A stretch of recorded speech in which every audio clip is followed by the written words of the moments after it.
we want to introduce just a few concepts that are either unclear in the book or incorrect in the book, or that just would be good basic material that you should have before you get started in this course. Let's just take a look at, let's see, what do I have? 9 slides here. They'll go pretty fast. The first one we want to look at is IP addresses. Now I'm just looking at IP version 4 here. We also use another version called IP version 6, which is becoming very popular with cell phones and other mobile technology. But we're just going to look at the basics here of how IP addresses work. All right, here's how it works. First of all, an IP version 4 address has 4 numbers separated by dots. These are called octets, by the way, because they're made up of 8 binary ones, but don't worry about that. But what it does mean is that any one of these numbers can be anything from 0 to 255. All right, so this is an IP address. This is a subnet mask. What does the subnet mask do? It tells us what part of the IP address is the network part and what part is the host part of the address. So here, for example, let's just get a pen out. These 2 octets match up with these 2 255s. That tells us that the network ID is 192.168. These portions are network ID. These zeros match up with these octets, telling us that these 2 are part of the host. So the host ID is 100.9 here. Now we can do something called subnetting. We can subnet by borrowing these numbers over here to make more networks. So for example, right here I can't change this, right? I can make I don't as many hosts as I want here, not as many as I want. I can make hosts from 0.0 over here for the host ID to 255.255 for the host ID. Well, not really. I can't use the first and last ones for technical reasons, but I won't get into that. All right, so if I can have this many hosts, but I don't want this many hosts. I want actually more networks, not more hosts. What can I do? Well, what I can do is I can simply change the subnet mask. And I can say, hey, now this third octet is also part of the network ID. Now, originally, this was the network I was given, 192.168. I can't change that. That's the only network I have. But I've said I'm going to borrow some of these, which now means that I can change this one, right? I'm allowed to change it because I own everything from 0.0 to 255.255 over here. I own those as part of my network, so I can change those all I want. So, for example, if I have, let's say, a building here, and a building here, and a building here, I can make this one 192.168.100, right? This is my .100 building over here, and I'll make this one a .10 building over here, and I'll make this one a .200 building over here. So now I've got 192.168.100 in this building, 192.168.10 in this building, and 192.168.200 in this building. And I still have this one I can use for hosts. So I can have 192.168.100.1, 192.168.100.2, and so on, all in this building. In this one, 192.168.10.1, 192.168.10.2, 192.168.10.3, and so on. And then this one, 200.1, 200.2, 200.3. So I'm still using these for hosts, but now these are all different networks. I know that can be confusing. It's very, very brief. Don't worry about it if you don't quite get it, but this is the basics of what an address looks like and how we subnet. Now, the way networks are typically set up today is that all of the devices on one network are given IP addresses within that network, just like you see here. So I've got a laptop, which is 192.168.100.10. This phone is 192.168.100.11. So these are all on the same network, right? Because the network ID is 192.168.100. Over here, this address is not a 192.168.100 address. This is on a completely different network. Now, what's going on here? Well, these are my private addresses, and this is my public address.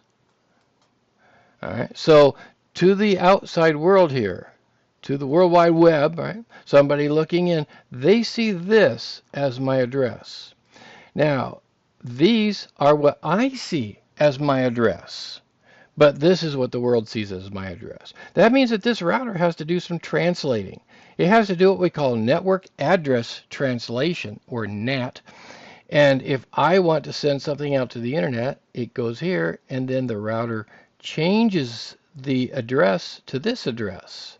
And this one changes the address, this address here, to this address. Now it has to remember which one was which, so it knows where to send it when something comes back in. But to the world, if they send something in, they send it to this address, and then the router has to figure out, well, who gets it? And who gets it depends on who sent out the original request. So this is the common layout. You've got private addresses, you've got a public address, and to the world, they see your public address, but to your computer, it sees this private address. Now, early wireless types were very, very slow. 500 kilobits per second, that's not very fast at all. They were very insecure. There were a couple of types. There was just open, which you would find at Starbucks or McDonald's, right? Or if you wanted to put security on your home system or your business system, you have a type of security called WEP, which meant wired equivalent privacy.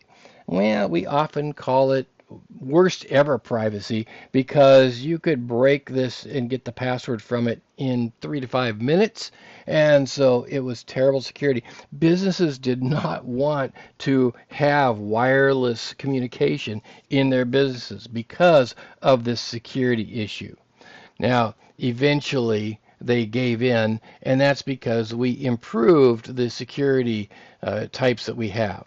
But when you think of wireless, most people think immediately of Wi-Fi, which is what we were describing up in here.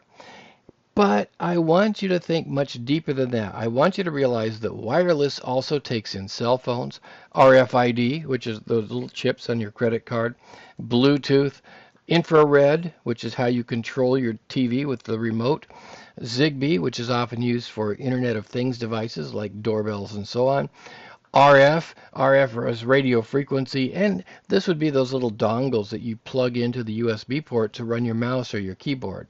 There's satellite wireless. In fact, my cell system comes in from a satellite because I'm not near a cell tower. And then these two, millimeter wave and WiMAX, not real common. Although WiMAX is often used in large cities or ship-to-shore communications and things like that, millimeter wave is used in 5G cell technology. So there are many different kinds of wireless technologies, and these are not the sum total of all of them. However, I want you to think in terms broader than Wi-Fi when you think about wireless in this course. Now, most wireless devices communicate in what we call half duplex. By that we mean that conversations can only go one direction at a time, say from your laptop to your wireless router, but not both from your laptop to the wireless router and from the wireless router to your laptop at the same time. They have to take turns. It's like a walkie-talkie. You have to push to talk, right? You have to push the button, talk, and then let go of the button, and then somebody else can push the button and talk to you.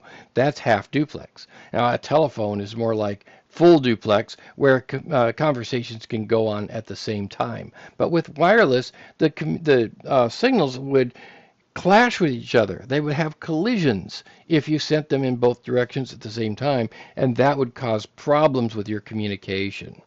So most wireless, except for some of the newest forms, are half duplex.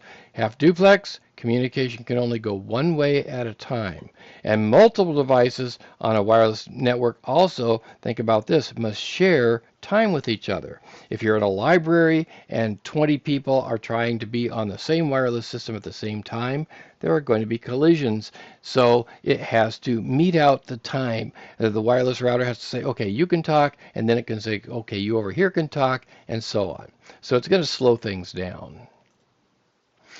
Now, most wireless communication, including Wi-Fi, uses what we call unlicensed bands.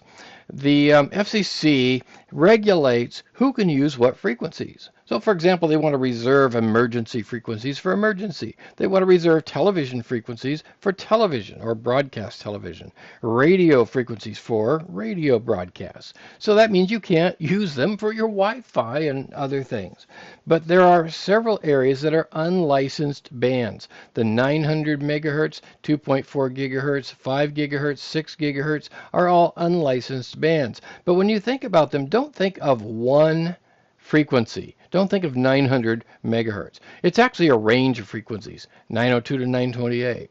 Gigahertz, 2.4 to 2.4835, and so on. These are all ranges of frequencies. And that becomes important later on because we actually get better communication, or I should say faster or more density in our communication by spreading out the frequencies and using maybe different channels. So for example, in this 2.4 gigahertz, we've got a channel 1 and a channel 2 and a channel 3. They're all using different portions of this range in order to pull that off. So these are ranges, not specific frequencies. And we use those in something we call spread spectrum technology. That is to say, to spread out our communication over multiple frequencies within a range in order to get higher density of communication. I want to mention bit rate and bandwidth. They are not the same thing. You hear many people say using more bandwidth when they really mean more speed or more capacity. They are not the same. Higher bandwidth does give you higher speed because of spread spectrum that we just talked about, but it is not the same thing. Bit rate is how many bits you can transfer in a unit of time. This could be theoretical, like yes, you can get a gigabit per second of data, or it could be actual. Yeah, I'm actually getting 250 megabits per second. So it could be theoretical or actual, but the bit rate is simply how many bits per second or per unit of time that you can get, and it's not the same as bandwidth. Don't use them interchangeably. One thing I want you to understand and realize is that there is a relationship between frequency, distance, and bit rate. The frequency that you transmit at can affect the distance and bit rate or speed. Higher frequencies can only go over shorter distances, but they can have a very high bit rate. Why is that? Well, let's think about a frequency that's very fast like this. Right? This is not very well drawn, but if let's say that this is 1 second of time right here, I've got all of these peaks and valleys in which I can encode information. So I can get a lot of information in 1 second. But down here with a low frequency, like this, here's 1 second. Now I've only got, what, 1.5 here, 2, maybe 2 of these variations that I can encode into data. So I can't get very much data in a low frequency signal. However, distances is something else. These don't get through walls and windows and things like that very well. These little tiny, this is called the wavelength, by the way, the distance from here to here. This is the wavelength. I'll just put lambda for wavelength. And these very high wavelengths tend to get absorbed into walls and other materials. Low frequencies can travel very, very well and very, very far. These are short, these are far, right? And these are easily blocked, and these are not blocked. I know you don't know what these letters mean, right? Well, just go with me, okay? All right, so these short distances, high bit rate. Long distances, low bit rate. By the way, you can easily recognize this phenomenon if you're in a car and somebody next to you has their radio on real loud. What do you hear? Yeah, you hear the low frequencies that are penetrating the car and traveling farther. You hear the boom, boom, boom, boom, right, as they're going, but the high frequencies, you don't hear them. There's the same problem in a concert hall, by the way. The people up close to the stage get the full effect, but the ones way back in the nosebleed section are only hearing the lower frequencies more than the upper frequencies, and they lose some of the quality of the sound. Very big problem in the design and construction of concert halls. All right, let's move on to the last slide. I want to talk about bits and bytes. When we talk about communication or data communication, we are talking about bits per second, BPS or B over S, bits per second. When we talk about storage, we measure it in bytes. Bytes is always a capital B, bits is always a small b. Now we can append measurements to these. Kilo is 1,000 bits or bytes. Mega is a million, giga, billion, tera, trillion, so on. Again, bytes designated by capital B, bits by a small b. So if I say, what is, what is the speed of your internet connection? Don't ever say, oh, it's 250 megabytes per second. No, it's not. You don't talk about bytes in data communications. You talk about bits. If you hear somebody say it's megabytes per second, you want to either question that or just kind of laugh to yourself because they're not measured that way. All right, so just be very careful about that terminology as you go forth in a class like this and then as you get out into the industry.